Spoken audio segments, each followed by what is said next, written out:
What's going on, everyone? Welcome back to a brand new video. Now, the Pokimane drama continues to live, continues to thrive in the form of Google documents still. I miss diss tracks. I'm not going to lie. I've said it. I miss them. Diss tracks, you just watch them. That's it. Google documents, I actually have to read. You know what's really sad is that this is probably the most I've read all year. But Fed has released a final document, again, exposing Pokimane for lying. But before we get onto that, Fitz seems to be the slayer of e-girls, the cucker of Carlson himself. Apparently, was Steve in Fed Meister's story. You know, the guy who Fed told was seeing Pokimane at a party. Well, on the Misfits Reddit, someone asked, Fitz, are you Steve from Fed's story? Fed Meister's The Truth document was recently exposed, letting out information of a person known as Steve who banged Pokimane. While knowing Fed was going for her, Steve was close with Pokimane, probably streamed with each other, and every so often visited to do things. I'm wondering if it's you. The reason I ask is because the stories align. Timeline, September 2018, Pokimane learned of Misfit. September 2019, Pokimane met Fitz and they began streaming together non-stop. People subsequently began to ship Pokimane and Fitz. September 15, 2019, in joking arises within the Misfits crew about a relationship between Fitz and Pokimane. End of September 2019, Misfits went to TwitchCon and got an Airbnb for partying. The only offline TV / Just Friends member seen in the footage of the party was Pokimane. October 15, 2019, Pokimane went on a Misfits podcast and the crew spent most of the airtime speaking of Fitz and Pokimane's relationship on stream. New Year's Party 2019, in Fed's document, he mentions that during the New Year's party he met Steve. In all of the footage posted on offline TV's channel of this party, Fitz was not seen. What is known is that Fed and Steve spent a lot of time playing beer pong. March to April 2020, Caterino, Fitz, Carlson begin drama and Fitz was exposed for having sexual interactions with Caterino. Beyond this point, only Pokimane and Fitz interacted with one another was during a Misfits podcast released sometime in June 2020. So a fan speculated. Fitz himself replies to that Reddit saying, ding ding ding, we have a winner. Fitz, taker of ethos, cucker of Carlson, has done it again. Not only was it Caterino, now it's Pokimane. I'm kind of struggling to think who I dislike more, Caterino or Pokimane. That is a truly difficult one. Comment below. I want to see the comment. But that aside, and I can't believe he confirmed it, he obviously wants a bit of trouble. Maybe he's trolling, but it seems pretty plausible from the explanation. Let us dive into Fed's document and see what he has to say, because we got some good stuff to go over. He starts off in the intro by saying he didn't leak the document himself and that it was a breach of his trust and someone he trusted with the document leaked it. I found this interesting. He said that after the leak, Pokey and I both agreed to do joint statements. Hers in the form of a statement and mine in a document where we would both own up and acknowledge our differences and perspectives and then move on. Pokey wasn't happy with the way the public received her first stream and as a result spent the last few days conjuring up a document of her own. Yeah, because her stream was absolutely shit. That's why. She came across awfully, she lied about things, and it made her look bad because that was her initial reaction. She didn't have time to plan it out and scheme and try, weasel her way out. That was her genuine reaction, and she flopped big time. Yeah, the public didn't receive it well because it sucked. After reading it, she cherry-picked screenshots and attempts to distract the reader from the larger issue I was trying to portray. I'm going to discuss everything she brought up here. Firstly, Fed talks about the Yvonne situation, which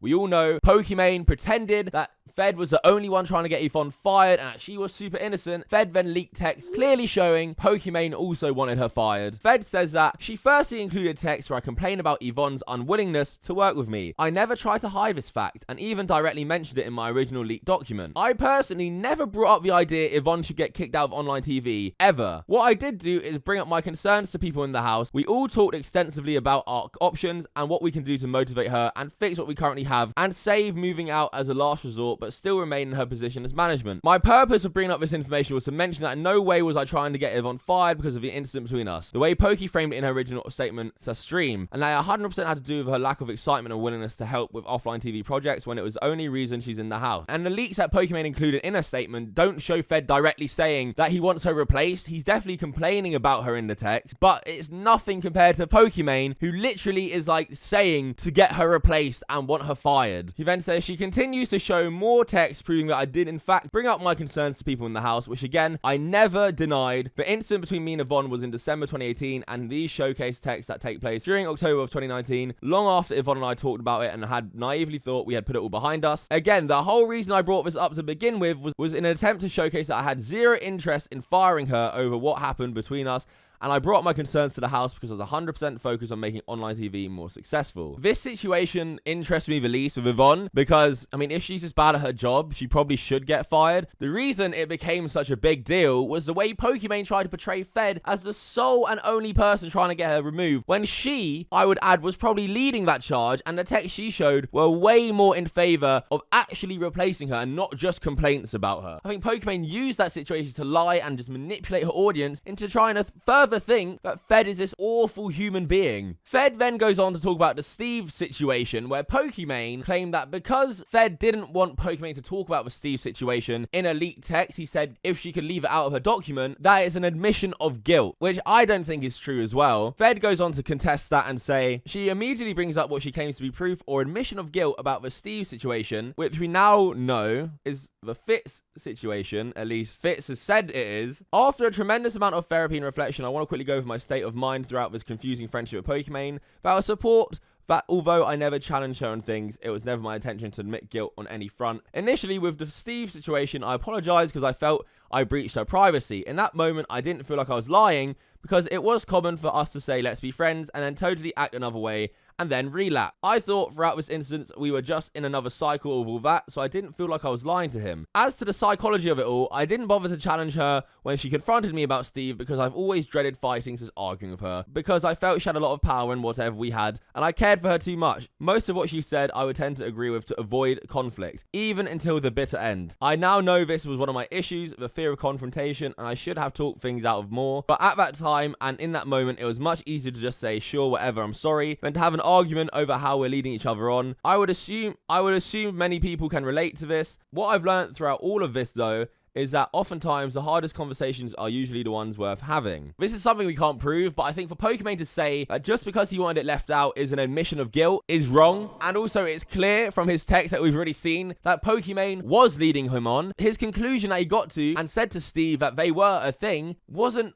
out of this world because they were constantly sharing flirty text, which is the next part of Fed's document, how Pokimane tries to weasel out of one of the flirty text. In her last document, making it out like Fed took it way out of context. They were just friends. Well, Fed contests this and says that she tries to debunk a singular screenshot by explicitly providing context to it. She tries to frame this in a way that makes it seem like I purposely withheld proper context, but a lot of the facts still remain, and she continues to ignore the second sleepover DM from December the 12th, 2018, which further reinforces that sleepovers were a regular thing, which is my entire argument. As detailed in the image, I explain that to me, she is alone in very clearly asking to stay in my hotel room. We were not exclusive, so she uses phrases like, I really want to give you the freedom to do what you want. I thought she was just testing me here to see if I was seeing such interest in anyone while in Vegas that weekend. I was quick to respond, and then she hits me with the beg for me to stay with you, which I interpreted as teasing because she knows how much I would want her to stay with me.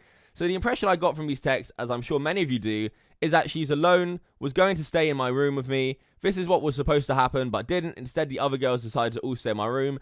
After 6 days later, I waited for her to finish her League of Legends game before I came to sleep over at hers instead of mine. So these screenshots in conjunction say a lot more. So he shows the text and provides his own annotations. We've got to this point where we're annotating text. So in the text, Pokimane says, okay, so we got a hotel, but I can still stay in yours. He annotates it saying, she very clearly says, but I can stay in yours. To me, this meant she was open to staying with me and the girls would get Poki's room because during this time, I would sleep over hers often. Pokimane also says, beg for me to stay with you. She is alone, asking to stay with me alone, totally exploiting my feelings with her because she knows I want her to stay with me. Not we. I joke, KK, I'll come if you're sure. Not we, like Pokimane was claiming it was a group thing and she was trying to get all the girls round. And another annotation on the side was, I was totally getting the impression that we were going to sleep in the same room via these texts. What ended up happening was that they all stayed in mine, but Poki and I ended up sharing a bed. But she's careful not to include that in her response. She was very careful not to include that in her response. Again, Pokimane leaves out context. We know this now from the past 2 videos. She loves it. She loves to leave out context to fit her narrative. My purpose of showing these texts was to show the behavior and kind of relationship we had, and that we would often sleep over in/out of the house. She tries really hard to put it into question my credibility by saying it was totally out of context,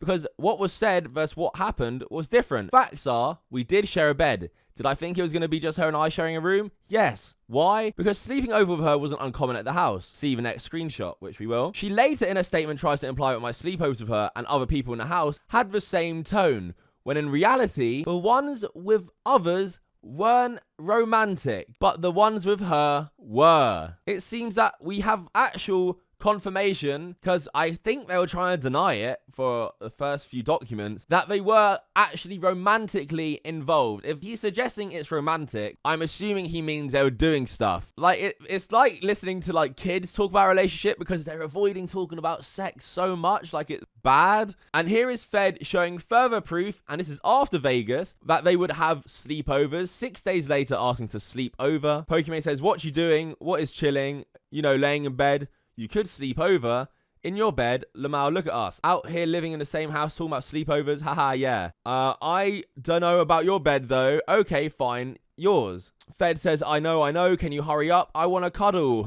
Angry emoji. Lol, far from done. Okay, let me know. Yeet. You really weren't joking. Just finished. Can I come in? Yeet. Which is her way of saying yes, because she responded to one of the other texts of yeet. So cringe, man. I mean, literally, Pokimane is probably the most cringe streamer. But there is more proof in December 2018 of them having sleepovers again. Further again proving Pokimane was leading him on, even though she claims she wasn't. Fed says, just to be clear, the only reason I'm responding to this is because she tries to put into question my credibility and further pushes the narrative of manipulation. There are a lot of screenshots I hadn't got to explain because I stopped working on the original doc. I didn't want it out. I should also point out that Poki said in her stream that in her statement that she told me way back in March that she just wanted to be friends, which is true, but my whole point in the leaked doc was to show the on and off again cycle. The text happened in December 2018. He then talks about the Jody situation, which I haven't really followed or used in my videos, and I haven't followed it for the past 2 documents, so I really won't know what it means, but you guys can read the document yourself. But so far in this document, Fed proved that Pokimane and her were definitely still seeing each other / having sleepovers and all this weird stuff in the same house. If you're sleeping over a guy's room in the same house, you have your own bed right there. You wouldn't be doing it if you're not romantically doing it or involved. He concludes this document, which I hope is the final document, by saying, in closing, I want to once and for all end this. Both of us can keep digging into messy private DMs, but the whole point was to show it wasn't as black and white as Poki originally showed. Poki didn't even show that. I think he's given her a bit too much credit here. Pokimane didn't even acknowledge you guys were like into each other or having a thing. You were just her good friend to you. You were just her good friend on that stream she made exposing you. That was it, which was criminal how much it was misrepresenting you. He says, I know nothing said here or anywhere absolves me of my wrongdoings, but that was never the point. Rather, when I wrote this, I felt completely betrayed and wanted to gather my thoughts, such information to understand her and my issues better. Again, I have never disputed any claims made by Yvonne or Lily. I know I crossed boundaries and disappointed a lot of people, but know that I'm working every day to become the best possible version of myself.